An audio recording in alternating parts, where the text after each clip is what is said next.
galerinha da mediação! Voltamos aqui com a nossa aula de revisão de conteúdo da nossa aulinha 3. O que nós tratamos nessa aula, hein, gente? Foi muita coisa, né? Nossa, eu tô lembrando aqui, é muito conteúdo. Mas a gente vai tentar em 5 minutos fazer uma revisão aí, um resumão do que nós falamos, né? Então vamos aqui para o nosso quadro para a gente ver o que foi que nós falamos nessa aula, em que a gente tratou, né, dos tipos de Estado, sistema de governo, forma de governo. O que foi que nós falamos nessa aula de hoje que ajudou você a entender melhor como funciona tanto o sistema brasileiro, né, o nosso sistema de governo, como também de outros lugares do mundo, porque a gente está falando do Ocidente, né? Então, vamos aqui para a nossa tela. Nós falamos sobre sistema de governo, formas de governo, o que é um governo, né? A gente começou falando que o governo é um elemento transitório do Estado, ele muda, mas o Estado não, né, gente? O Estado continua. Nós falamos também o que é Estado, né? É um ente, né, muito maior do que o governo, ele está acima do governo, né? Porém, ele precisa do governo também para poder ser administrado, né? E esse governo, ele vai administrar por um período de tempo, ele não vai ficar lá vitalício, né?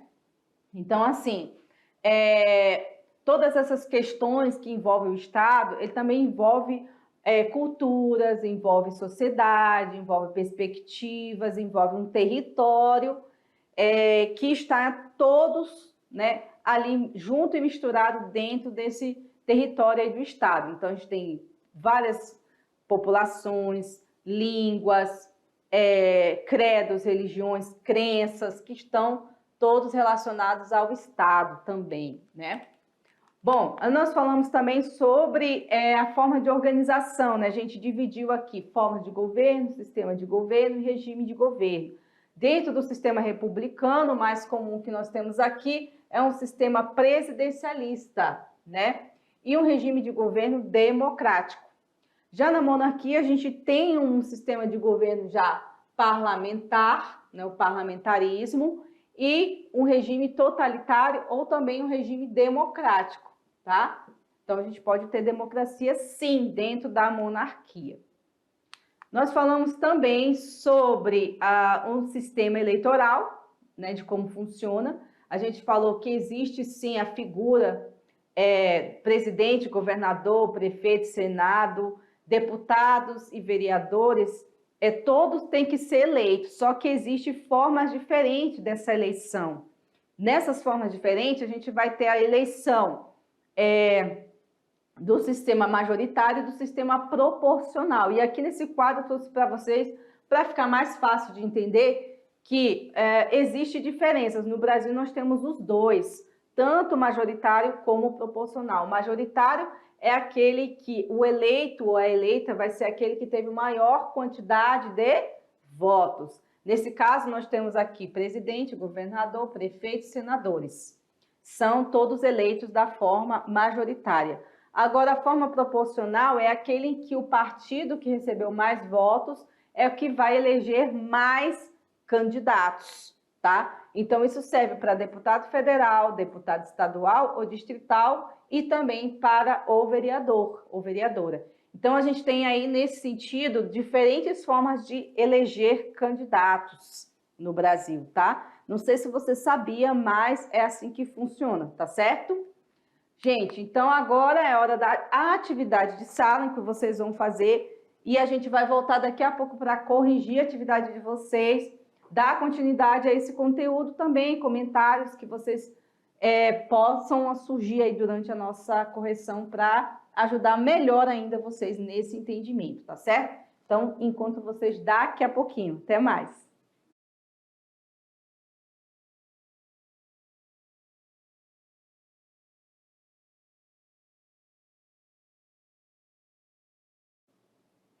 Oi, gente! Voltamos aqui para a nossa aulinha de correção de conteúdo, no qual nós vamos falar um pouco melhor, vamos corrigir as atividades que teve como tema essa questão aí dos sistemas de partido, como funciona uma eleição, qual é a figura do presidente, a figura do monarca. Lembra que a gente deu esse tratamento aí, vocês estão vendo como é importante a gente ter essa base, né? Porque você vai sair da escola, você vai sair totalmente informado de como funciona o sistema brasileiro.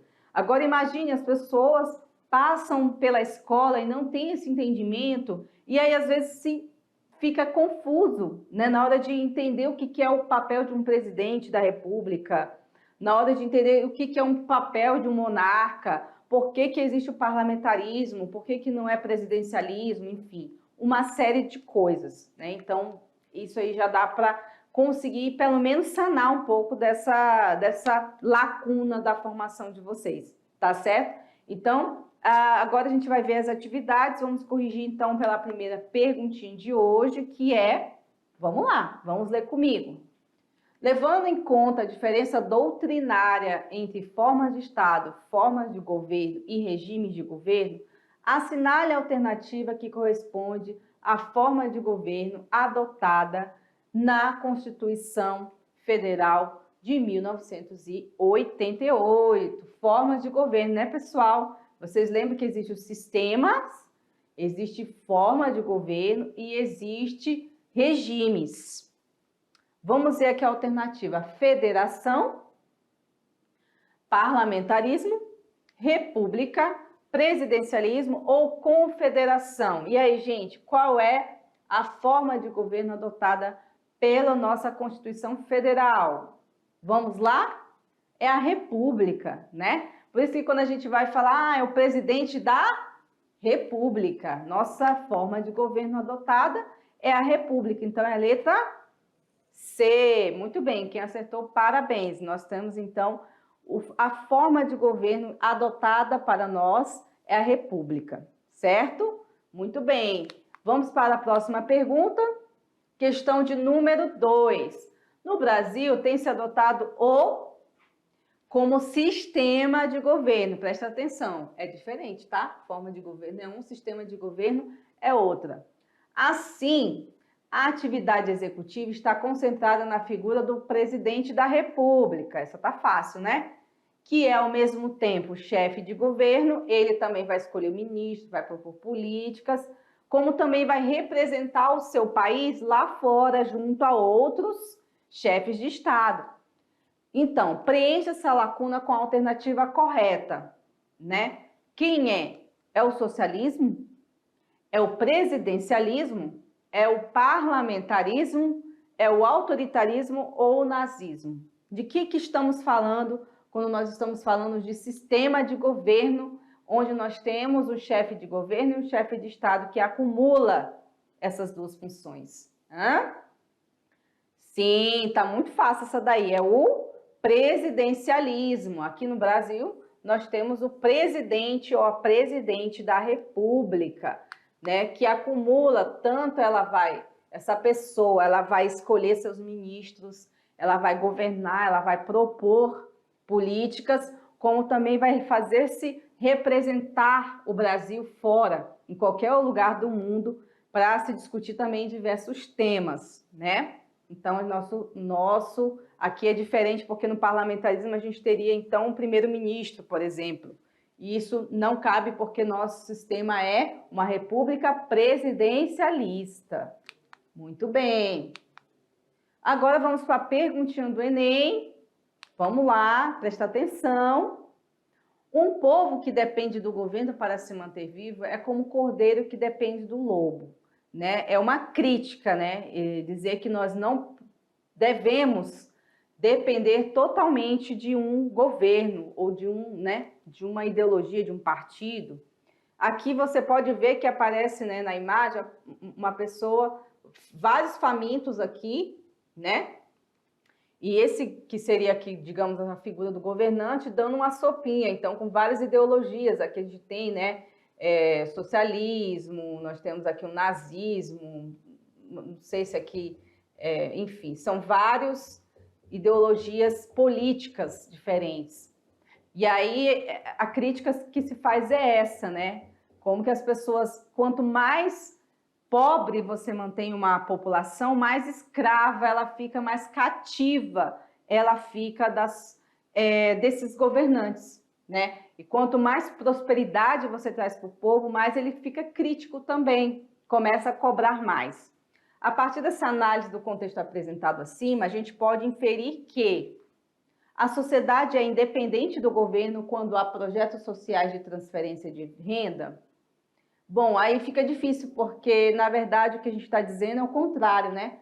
Quando a gente tem uma população que é próspera, que não depende só de bolsas, a gente consegue já começar a ter uma independência, né, do governo. E aí a gente vai desprendendo dessas políticas assistencialistas. Não que não seja importante, mas não pode ser sempre, né? O povo que não necessita do poder público para resolver os seus problemas da sociedade.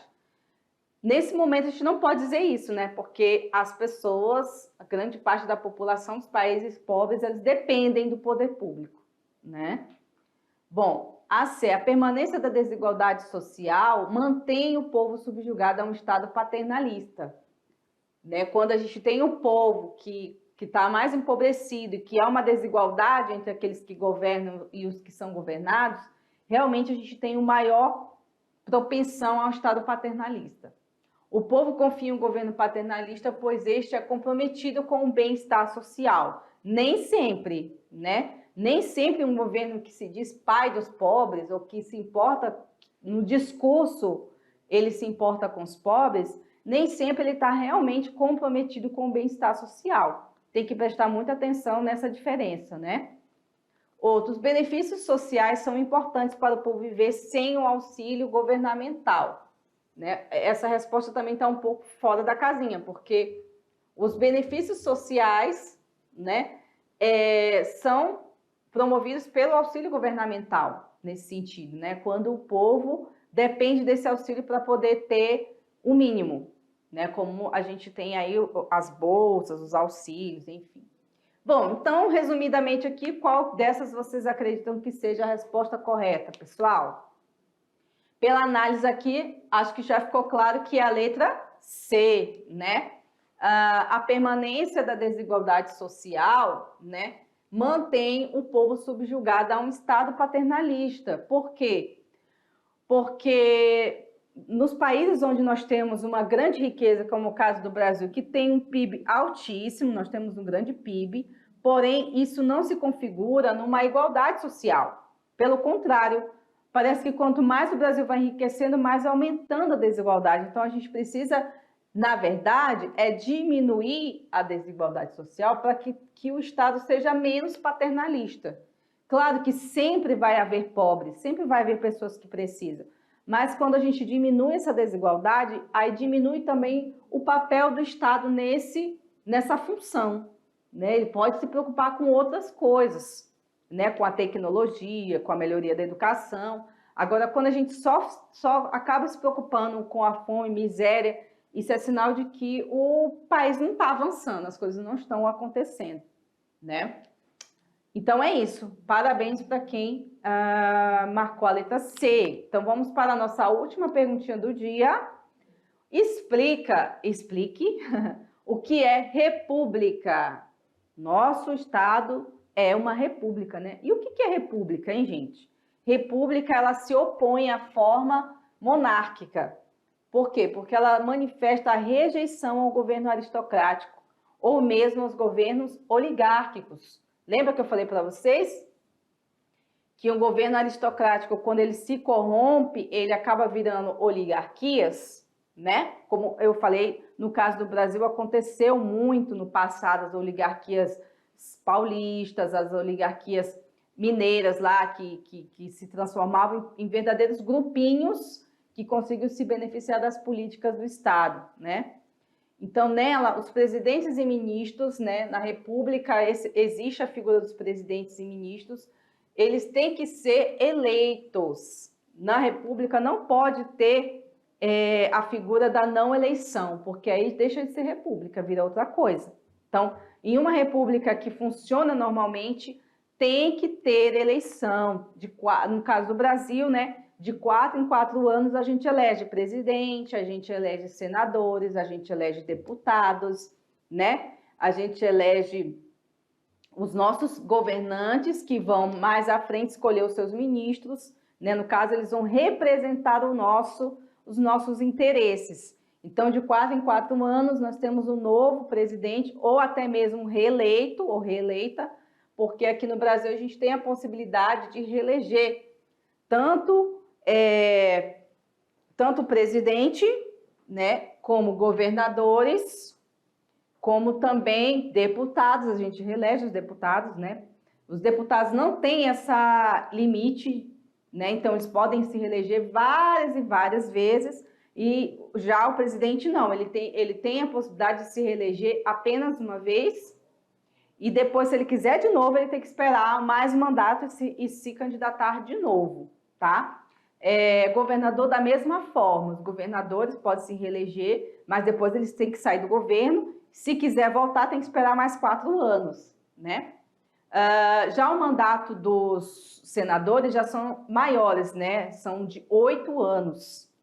Senadores também não têm limite de reeleição, tá? Então, assim, vocês percebem que são diferentes os cargos políticos, os ministros, por exemplo, eles vão estar, não existe eleição para ministro, então, quando o governo sai, os ministros também saem, né? Os ministros que foram escolhidos por aquele presidente, quando ele sai do poder, todos eles saem, secretários, ministros, né?